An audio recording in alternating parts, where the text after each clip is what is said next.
Evening friends, আমি শঙ্খ আরই নিউজের পেজে আপনাদের সবাইকে স্বাগত এবং স্পোর্টসের এবং একটা ফ্রেশ এবং ঝকঝকে এপিসোড নিয়ে আমি ফের হাজির হয়েছি আরই নিউজের পর্দায়।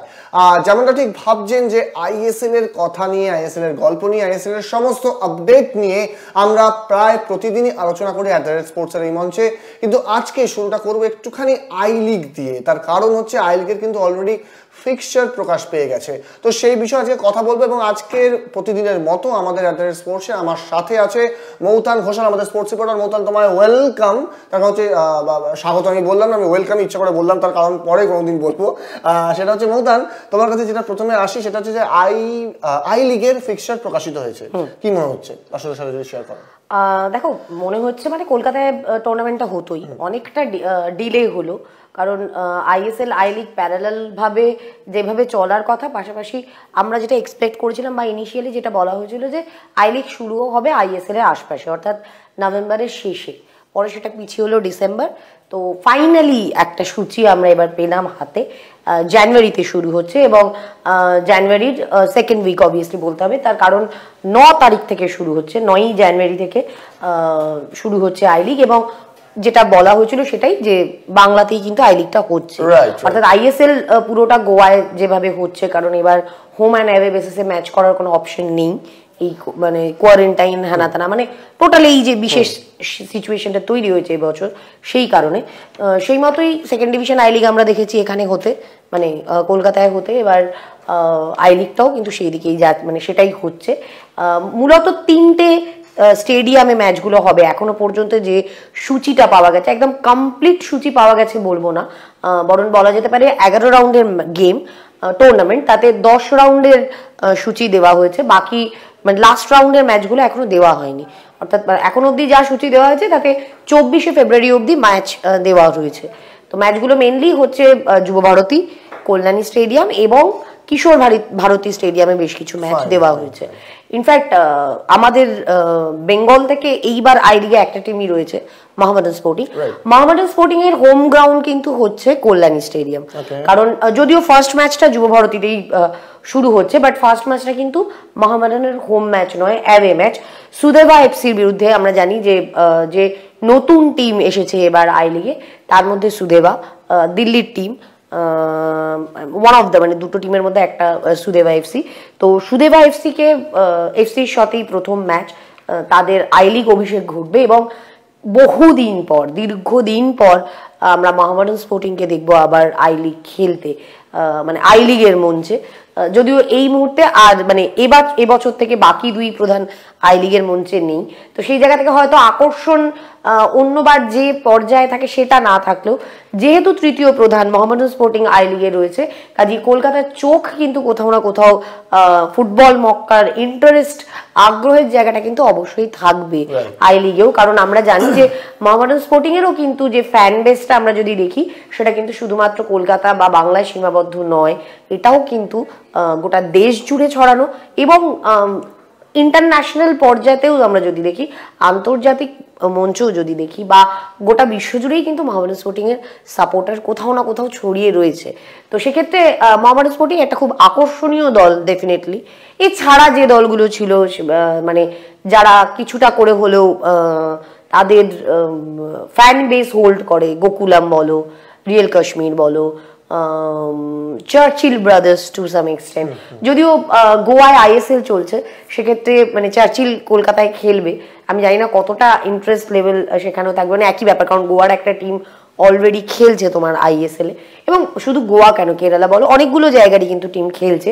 তো সব মিলিয়ে আই লিগেও একটা আকর্ষণের জায়গা রয়েছে, এবং সেই আকর্ষণটার মাত্রা বাড়ানোর জন্যই হয়তো ফুটবল মক্কাকে তার ভেন্যু হিসেবে বেছে নেওয়া। কারণ আমরা জানি যে তুমি যদি টপ টায়ারের লিগটা করতে চাও, তখন তুমি ভারতবর্ষে অন্য কোথাও তোমাকে যেতেই, মানে তুমি গেলে তবু কিছু সাড়া পাওয়া যায়, যদিও ভিউয়ারশিপের ব্যাপার এবছর নেই, কারণ এবছর মাঠে কোনো দর্শক ঢুকছে না।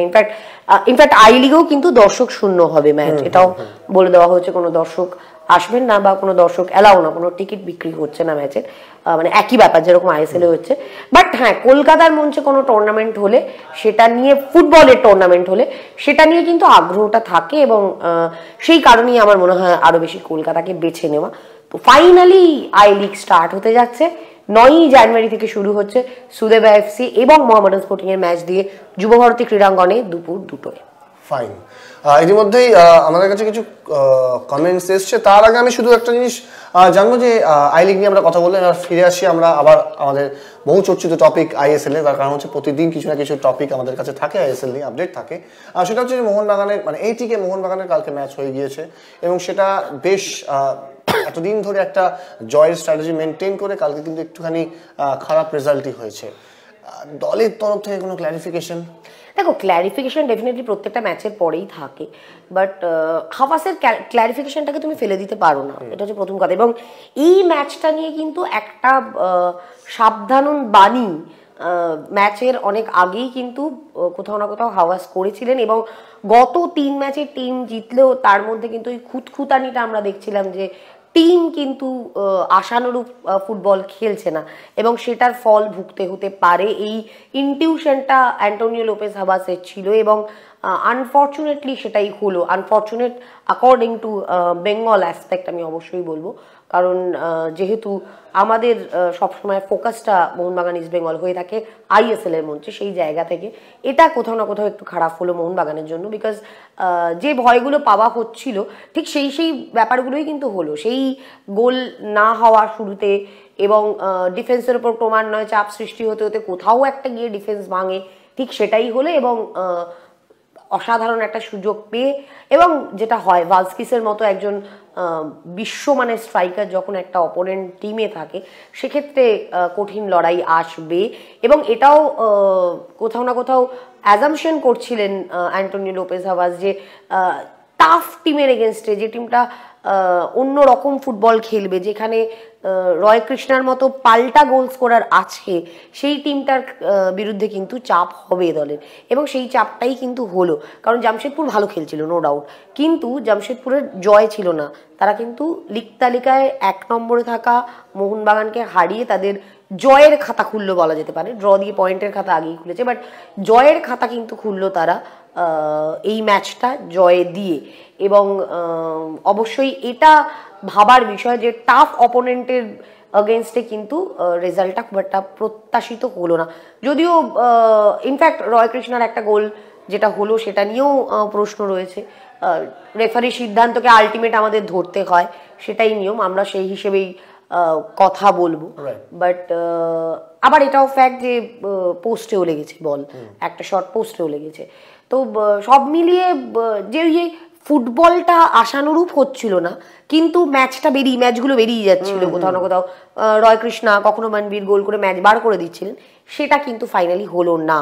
তো এই চিন্তাটা আগে থেকেই হাবাস করছিলেন, এবং তার একটা খুব যুক্তিযুক্ত ক্ল্যারিফিকেশন হচ্ছে যে অত্যন্ত ঘন ঘন ম্যাচ, এবং এত ঘন ঘন ম্যাচের জন্য তোমাকে প্লেয়ার রোটেট করে দেখতেই হবে, এবং সেই রোটেশনটা করতে গিয়ে হয়তো ঠিক যে ফার্স্ট ইলেভেনটা উনি চাইছেন সেটা মানে সেই পারফরমেন্সটা বাকিদের থেকে উনি পেলেন না। বাট এটাও উনি জানেন যে বাকিদেরকেও কিন্তু তাকে তৈরি করতে হবে, কারণ মানে থ্রু আউট দ্য লিগ এরকমই কিন্তু মানে ফিক্সচারটা এতটাই ঘন ঘনই ম্যাচ রয়েছে। কাজেই প্রবলেম যেগুলো রয়েছে সেগুলো সলভ টিমের মধ্যে করতে হবে, ফিক্সচার তো পরিবর্তন করা সম্ভব না। এবং আমরা যেটা প্রথম থেকে বলছি যে চোট আঘাতের সমস্যা আছে, এবং এবছর আরও বাড়বে, কারণ কোনো টিম প্রপার প্রি সিজনের সময় পায়নি, তো সেই ফলটাও ভোগ করতে হবে। এক্স্যাক্টলি। রাজু বসাক জানতে চাইছেন চুলোভার কি কোনো আপডেট আছে? চুলোভার এই মুহূর্তে যাচ্ছেন গোয়ায় ফিরে, এরকম কোনো আপডেট অফিসিয়ালি ক্লাবের পক্ষ থেকে দেওয়া হয়নি। ক্লাবের পক্ষ থেকে অবশ্য শুধুমাত্র যেটা বলা হয়েছে সেটা অমরজিৎ সিং এর এই হরমনপ্রীত সিং এর কথাই বলা হয়েছে যে হরমনপ্রীত জয়েন করবেন, তাকে রেজিস্ট্রেশন করানো হয়েছে। বাট সূত্র মারফত বেশ কয়েকটা নাম পাওয়া যাচ্ছে, কিন্তু কেন আমি জানি না, মানে এখনো পর্যন্ত কিন্তু টিম ম্যানেজমেন্টের পক্ষ থেকে এই নামগুলো স্বীকার করা হয়নি। যার মধ্যে অত্যন্ত গুরুত্বপূর্ণ যে ভারতীয় ফুটবলারদের নাম রয়েছে তার মধ্যে আনাসের নামটা আমি পাচ্ছি, রাজু গায়কোয়াড়ের নামটা পাচ্ছি, কারণ এরা কিন্তু প্রত্যেকেই পরীক্ষিত ফুটবলার। তাদের সঙ্গে শুরু থেকে মানে ইনফ্যাক্ট এসসি মানে শ্রী সিমেন্টসের সঙ্গে ইস্টবেঙ্গলের চুক্তির আগে থেকে, অর্থাৎ ইস্টবেঙ্গল ইস্টবেঙ্গল হওয়ার আগে থেকেই কিন্তু কথা চলছিল, এবং আনাস দলে আসবেন কি আসবেন না এই প্রশ্নটা ঠিক যেভাবে জেজেকে নিয়ে প্রশ্নটা ছিল, আনাসকে নিয়েও সেই প্রশ্নটা ছিল। এখন যেটা জানতে পারছি ফাইনালি হয়তো আনাস গোয়ার উদ্দেশ্যে যাচ্ছেন, কিন্তু সেটাও এখনো অফিসিয়ালি ক্লাবের পক্ষ থেকে জানানো হয়নি। তো চুলোভার এক্স্যাক্ট গোয়া যাওয়ার আপডেট এখনই নেই, বাট এই নামগুলো আমিও কনফার্ম করে অবশ্যই বলবো না, তার কারণ আমরা বারবারই বলেছি যে অফিসিয়াল কনফার্মেশন যতক্ষণ না ক্লাবের পক্ষ থেকে আমাদের দেওয়া হয় আমরা সেটা বলি না।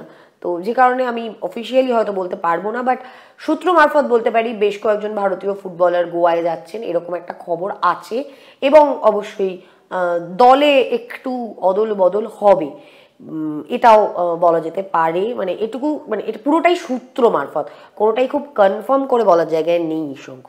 একদমই।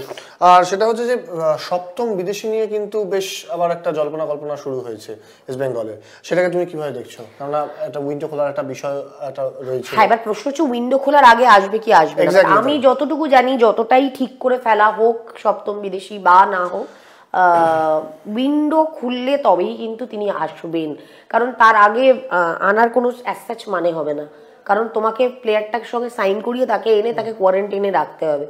তো উইন্ডো খুললে তবেই তিনি খেলবেন, এটাই এক্সপেক্টেড। শোনা যাচ্ছে তিনজনের সাথে কথা চলছে, নাম রিভিল হয়নি। কোনো কোনো সূত্র মারফত শুনছি যে তার মধ্যে দুজন জার্মান রয়েছেন, বাট এগুলো সবই কিন্তু সূত্র মারফত। আরও বেশি বলা ভালো যে খুব স্ট্রং কোনো সূত্রও নয়, সবটাই শোনা খবর। ওই ক্লাবে অনেক খবরই ঘোরে, এগুলো তার মধ্যে একটা। এর মধ্যে হ্যাঁ, অনেক সময় সেগুলোর অনেক কিছু সত্যি হয়, বাট যতক্ষণ না সত্যি হচ্ছে ততক্ষণ পর্যন্ত সেটাকে কনফার্ম করা যায় না। বাট হ্যাঁ, সপ্তম বিদেশি সই করানোর তাড়াটা একটু বেড়ে গেছে, এটা খুব স্বাভাবিক ব্যাপার, কারণ যেহেতু এখনো পর্যন্ত টিমটা কোনো জয় পায়নি ম্যাচে, এবং অবশ্যই খুব স্পষ্টই বোঝা যাচ্ছে যে একটা কোথাও গোল করার লোকের অভাব রয়েছে, এবং চোট আঘাতের সমস্যাটাও শুরু হয়ে গেছে। তো সব মিলিয়ে আর কি সপ্তম বিদেশির ক্রাইসিসটা শুরু থেকেই খুব মানে বোঝা যাচ্ছে।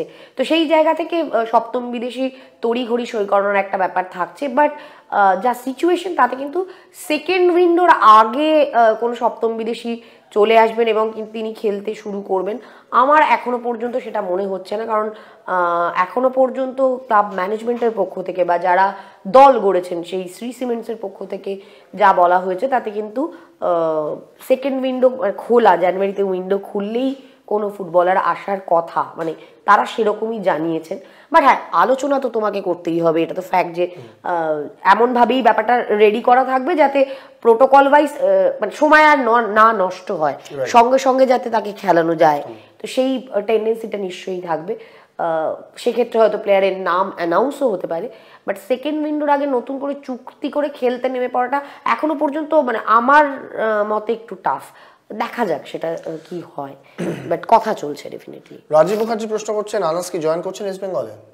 এইটাই আমি মানে আমরা জাস্ট এর আগেই এটা নিয়ে আলোচনা করলাম আনাস নিয়ে, যে আনাসের নামটা আমি পাচ্ছি, এবং যে মানে যারা মানে গতকাল থেকেই শুনছি যে বেশ কয়েকজন ফুটবলার নাকি গোয়া যাচ্ছেন, যারা ভারতীয় ডিফেন্সের ম্যাক্সিমাম, বাট ভারতীয় ফুটবলার যাদের সঙ্গে আগে থেকেই ক্লাবের চুক্তি ছিল, যেমন ব্র্যান্ডন, রাজু গায়কোয়াড়, বাট আনাসের নামটাও তার সাথে যুক্ত হয়েছে, কারণ আনাস কিন্তু গত বছর ছিলেন না ক্লাবে, বা তার সাথে কোনো এক্সিস্টিং কন্ট্রাক্ট ছিল না, এবং বা মানে আনাসকে নেওয়ার ব্যাপারে একটা ইন্টারেস্ট প্রথম দিকে আমরা সব পক্ষেরই দেখেছিলাম, শুধু ক্লাব নয় ইনভেস্টারদের পক্ষ থেকেও দেখেছিলাম, বাট সামহাও যখন নাম অ্যানাউন্স হয় টিম, তখন আনাসের নামটা ছিল না। তো সেক্ষেত্রে আনাস যাচ্ছেন এটা শুনেছি, সবটাই কিন্তু শুনছি, ক্লাব কর্তৃপক্ষ বা ইনভেস্টারদের পক্ষ থেকে এটা নিয়ে কোনো কনফার্মেশন আমাদেরকে এখনো দেওয়া হয়নি, সবটাই সূত্র মারফত শুনছি যে আনাস টিমের সাথে জয়েন করছেন বা করতে পারেন। এক্স্যাক্টলি। পার্থ দাস জানতে চাইছেন, আইএসএল এ খুব বাজে পারফরমেন্স কেন এসে ইস্ট বেঙ্গলের? অনেকগুলো রিজন রয়েছে, এগুলো তো মানে আমাদের থেকে ভালো এক্সপার্টরা বলতে পারবেন। দেখুন, একটা কথা খুব সিম্পল, সময় লাগে সব কিছুর জন্য, পর্যাপ্ত সময় দিতে হয়, কোনোটাই ম্যাজিক নয়। আমি এলাম দেখলাম জয় করলাম, এটা শুনতে ভালো লাগে, বাট প্র্যাকটিক্যালি সাইন্টিফিক্যালি সেটা সম্ভব নয়। কাজেই টিমটা যতটা অনুশীলন করার সময় যতটা দেওয়া দরকার ছিল সেটা কিন্তু টিমটা পায়নি, কোনো টিমই পায়নি, ইস্টবেঙ্গল আরোই পায়নি। বাকি টিমগুলো যাও বা একটু পেয়েছে, ইস্টবেঙ্গল একেবারেই পায়নি। 3 সপ্তাহ পুরো প্রিসিজন না করে একটা টিম ম্যাচ খেলতে নামলে সমস্যা হবে, প্লেয়ারদের মধ্যে বোঝাপড়া যে তৈরি হয়নি সেটা প্রথম ম্যাচ থেকেই বোঝা গেছে। আবার এটাও ফ্যাক্ট যে যদি খুব ভালোভাবে নজর করেন তাহলে এটা বুঝতে পারবেন যে টিমটা হয়তো এখনো জেতেনি, কিন্তু খেলাটা একটু একটু করে রিকভার করছে বা আরেকটু বেটার হচ্ছে। তো সেক্ষেত্রে ওই পর্যাপ্ত সময়টা পেয়ে গেলে সব কিছু ঠিক হয়, ওই সময়টা দিতে হবে। এবং গোটা আইএসএল জুড়েই কিন্তু এই ব্যাপারটা আমার মনে হয় সবকটা টিমের ক্ষেত্রেই খুব প্রযোজ্য, যে ফুটবলের মান ভালো না, রেফারিং এর মান ভালো না, তার সবকটারই একটা বড় কারণ তোমার সবাইকে পর্যাপ্ত সময় দিতে হবে এবং ওই নিয়ম 14 দিনের কোয়ারেন্টাইন। কারণ বারবারই কিন্তু এই কোয়ারেন্টাইন পিরিয়ডটাও একটা ব্যাপার, সাইকোলজিক্যাল একটা ভয়ঙ্কর প্রেশার কিন্তু দিচ্ছে, যে কোনো ফুটবলারদেরও দিচ্ছে, অফিসিয়ালদেরও দিচ্ছে, সবাইকে দিচ্ছে। কাজেই খুব ভালো পারফরমেন্স আমার মনে হচ্ছে না এবছর পাবো, মানে শেষের দিকে গিয়ে কি হবে বলতে পারছি না। বাট এই মুহূর্তে প্রতিটা টিমকে দেখে কোথাও না কোথাও একটু শেকি মনে হচ্ছে। ইস্ট বেঙ্গলের ক্ষেত্রে সেটা আরও বেশি করে মনে হচ্ছে। এবং আর একটাও ফ্যাক্টর, যে অধিকাংশ প্লেয়ারই এখানে আইএসএল এ মানে একদম নতুন টিম, পুরোই নতুন টিম, এক্সিস্টিং ফুটবলার প্রায় নেই। তো সেই জায়গা থেকে এটাও একটা ফ্যাক্টর, প্রত্যেকটা ফুটবলারকে প্রত্যেককে আলাদা আলাদা করে চিনে বুঝে মানিয়ে নিয়ে খেলতে হচ্ছে। এবং হ্যাঁ, যে এক্সপেক্টেড চেঞ্জগুলো রয়েছে সেগুলো রবি ফাউলার এখনো করেননি।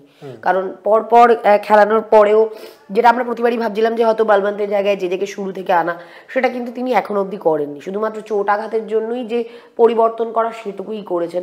এখন এটাও একটা ফ্যাক্টর আমার মনে হয় পার্সোনালি। বাট এটাও আবার উল্টো দিকটাও ভাবতে হবে, তোমায় কয়েনের উল্টো পিঠটা, যে একটা প্লেয়ার একটা ম্যাচ যদি গোল করতে পারলো না, দ্বিতীয় ম্যাচেই আমি যদি তাকে বসিয়ে দিই, তাহলে তার মনোবলটা কোথায় যাচ্ছে। এবং এরকম তো কোনো কনফার্মেশন নেই যে যে আসবে সে গোলটা করবেই, কারণ চেঞ্জে নেমেও কেউ গোলটা করেছে এমন তো এখনো পর্যন্ত হয়নি। তো সেই জায়গা থেকে তুমি রবি ফাউলারের যুক্তিটাকেও খুব একটা ফেলে দিতে পারো না। এই সব কিছু মিলিয়েই টিমের রেজাল্টটা খারাপ হচ্ছে, এবং সময় খারাপ একটা বড় ফ্যাক্টর। সময় ভালো হলে সব ভালো। সেই মোহনবাগানের প্রশ্ন বলছেন কোনো ব্যাপার না, একটা ম্যাচে হারতেই পারে, নেক্সট ম্যাচ আমরা আবার জিতবো। খেলা দেখে একটা লম্বা লিগ যে কোনো টিমের ক্ষেত্রে একটা ম্যাচে হারা কেন, দুটো তিনটে ম্যাচে হারা মানে এটা গেল গেল রব উঠবে, এটা ভাবার কোনো কারণ নেই। গত বছর আই লিগের দিকেই যদি চোখ রাখেন তাহলে বুঝতে পারবেন যে প্রথম দুটো তিনটে ম্যাচ কিন্তু মোহনবাগানের মোটেই ভালো যায়নি, এবং চার্চিলের কাছে হারটা মারাত্মক লেভেলের একটা সেটব্যাক ছিল। তার সত্ত্বেও কিন্তু টিমটা ঘুরে দাঁড়িয়েছিল এবং লিগ শেষ হওয়ার বহু আগে চ্যাম্পিয়ন হয়ে গেছিল। তো সেটা এবছর আবার এটিকে মোহনবাগানের ক্ষেত্রে রিপিট হতেই পারে, সেটা এবছর আবার ইস্ট বেঙ্গলের ক্ষেত্রেও ঘটতে পারে। কাজে যে কোনো টিমের ক্ষেত্রেই ঘটতে পারে। একটা দুটো ম্যাচে হ্যাঁ এফেক্ট তো ডেফিনেটলি পড়ে, শুরুর দিকে যত পয়েন্ট তুলে রাখবে সেটা সুবিধা তো শেষের দিকে ডেফিনেটলি দেয়। কিন্তু আবার শুরুর দিকে একটা টিম একটু নড়বড়ে মানেই সেই টিমটা চলে গেল, বা একটা ম্যাচ হেরে গেল মানেই মাথায় হাত দিয়ে বসে পড়তে হবে, ব্যাপারটা সেরকম নয়। ভুল হবে, সেই ভুল শোধরাতে হয়, কারণ 100 সব সাবজেক্টে তো সব সময় পাওয়া যায় না, সেটাই, এটা তো মাথায় রাখতে হবে। রিপন দে বলছেন ফক্সের কি আপডেট, আজ কি প্র্যাকটিস করেছেন তিনি? এখনো পর্যন্ত ফক্স 10 তারিখের ম্যাচে অ্যাভেলেবেল এটা বলা হয়নি। 10 তারিখের ম্যাচে ফক্সকে পাওয়া যাবে কিনা এটা নিয়ে এখনো কিন্তু একটা প্রশ্নচিহ্ন রয়েছে। প্র্যাকটিসে নেমেছেন কিনা খবর পাইনি ফ্র্যাঙ্কলি স্পিকিং। তবে মানে শনিবার অবধি তিনি প্র্যাকটিস করেন, শনিবার তো ম্যাচে ছিল, মানে তার আগে অবধি তিনি প্র্যাকটিস করেননি। এবং তবে ড্যানি ফক্স দ্রুত সুস্থ হয়ে উঠছেন, এই আশ্বাস বাণীটা কিন্তু টিম ম্যানেজমেন্টের পক্ষ থেকে দেওয়া হয়েছে। এবং তার বদলি হিসেবে ভাবা বা তাকে নেক্সট কয়েক ম্যাচ পাওয়া যাবে না এরকম কোনো ব্যাপার নেই, ফিরিয়ে আনার খুব তাড়াতাড়ি চেষ্টা চলছে। 10 তারিখের ম্যাচে হলে ভালো, না হলে তারপরের ম্যাচে ডেফিনেটলি, এটা এইটুকুই বলা হয়েছে এখনো পর্যন্ত। সম্বিত বিশ্বাস বলছেন as a seventh foreigner is there probability of signing of Jewel Garner? সম্ভবত না, জুয়েল গার্নারের নামটা খুব মানে মারাত্মক রকমের একটা জায়গায় চলে গেছিল যে হ্যাঁ একদম প্রায় সাইন হয়ে গেছে। বাট এই মুহূর্তে আমার কাছে যেটুকু খবর, সম্ভবত এই 7th ফরেনারের যে 3 জনের তালিকার কথা বলা হচ্ছে তাতে বোধহয় জো গার্নার নেই। আমি ইনফ্যাক্ট কারা আছেন আমি আপনাকে লিস্ট বলতে পারবো না, কারণ আমার কাছে কোনো কনফার্মেশন নেই। তবে জো গার্নার সম্ভবত এই তালিকায় মানে এই লিস্টে আর নেই, সেটা তার কোনো সমস্যার একটা জায়গা থাকতে পারে। এবং আমরা তো জানি একটা প্লেয়ারকে চুজ করা থেকে কন্ট্রাক্ট হওয়ার মধ্যে অনেকগুলো স্টেপ থাকে, এবার সেই স্টেপগুলো পেরিয়ে তারপর তাকে সাইনিংয়ের ব্যাপার আসে। তো সেই জায়গা থেকে দাঁড়িয়ে আমি যতটুকু জানি যে জো গার্নার এই তালিকায় নেই এই মুহূর্তে। রাইট। এবং আমি একদম শেষ প্রশ্নে চলে আসবো, সেটা হচ্ছে যে ইস্ট বেঙ্গলের এরপরে জামশেদপুরের সাথে খেলা, ঘুরে দাঁড়ানোর কতটা চান্সেস? দেখো, ঘুরে দাঁড়ানোর চেষ্টাটা তো অবশ্যই প্রতিটা ম্যাচে থাকবে, বাট এটাও মনে রাখতে হবে যে জামশেদপুর যখন এটিকে মোহনবাগানকে হারাচ্ছে তখন কিন্তু মোহনবাগান টপ মানে লিগ টপ করছে। ইনফ্যাক্ট এখন মানে কালকে হারটার পর মোহনবাগান লিগ তালিকায় 2 নম্বরে নেমে এসেছে, একে রয়েছে মুম্বাই। কিন্তু যখন তারা হারাচ্ছে তারা লিগ টপকে হারাচ্ছে, তো সেইটা কিন্তু একটা মারাত্মক আত্মবিশ্বাসের জায়গা দেয়। এবং এই জামশেদপুর টিমের খেলাটাও যদি আমরা দেখি ক্রমশ বেটার হচ্ছে। সেক্ষেত্রে জামশেদপুর খুব টাফ অপোনেন্ট, এটা ফ্যাক্ট, এটা তোমায় মানতে হবে। কিন্তু এটাও আবার মানতে হবে যে ইস্টবেঙ্গল এখনো পর্যন্ত যে কটা ম্যাচ খেলেছে প্রত্যেকটাই কিন্তু অনেক টাফ অপোনেন্ট ছিল।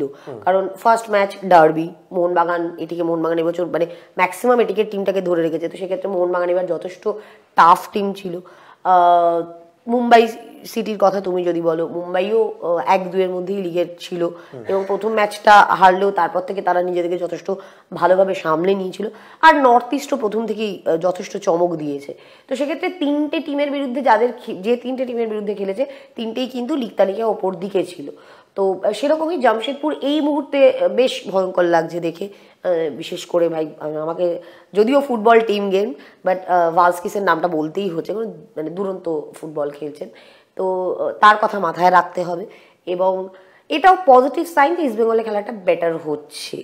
তো সেই জায়গা থেকে চান্স অবশ্যই রয়েছে। ফুটবলে 90 মিনিটের খেলায় জেতার চান্স সবসময় থাকে, হারার চান্স সবসময় থাকে, এবং ঘুরে দাঁড়ানোর চান্স কতটার থেকেও বড় কথা হচ্ছে ঘুরে এবার দাঁড়াতে হবে।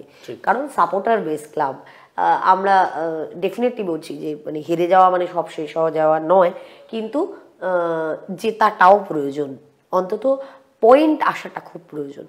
তো সেই জায়গা থেকে দেখা যাক কি হয়। টাফ অপোনেন্ট, বাট নিশ্চয়ই মেপে নিয়েছেন রবি ফলার, অনেকগুলো ম্যাচ তো জামশেদপুর খেলেই ফেললো, তো সেটা মাপা থাকবে নিশ্চয়ই। একদমই। এই আজকের শো এখানেই শেষ করতে হচ্ছে, অ্যাডাল্ট স্পোর্টস এখানেই শেষ করতে হবে, তার কারণ হচ্ছে সময়টা আমাদের বড়ই বাধা। অ্যাডাল্ট স্পোর্টসের আবার একটি ফ্রেশ এপিসোড নিয়ে আমি শঙ্কর এবং আমার সাথে থাকবে মোতন, আমরা হাজির হবো আবার আরও নিউজের পেজে। ততক্ষণ অবশ্যই বিশদ আরও খবর জানতে অবশ্যই চোখ রাখতে হবে আরও নিউজের ফেসবুক এবং ইউটিউব পেজে।